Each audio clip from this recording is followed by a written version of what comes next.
এখানে যে ফরম্যাট আছে ওই লেখাটা ওই অনুযায়ী হবে যেহেতু আমার a স্কয়ার তাই a plus b whole square তাহলে আমি a স্কয়ার একটা নিলাম এখন দেখো এখানে আমার দুইটা বার আছে একটা বড় একটা ছোট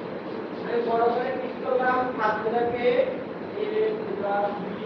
খাদ্যটাকে c আমি স্কয়ার দিতে হবে তাহলে ছোট করে ক্লিক করে দিলাম এখন আবার সমান দিতে হবে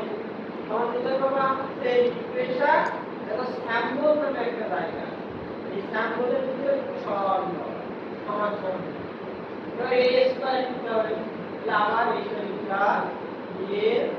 স্কয়ার তাহলে আর দিতে হবে কি করবা স্যাম্পল স্যাম্পলের ভিতর থেকে শুরু করব প্লাস 4 এখন তো সলভ হবে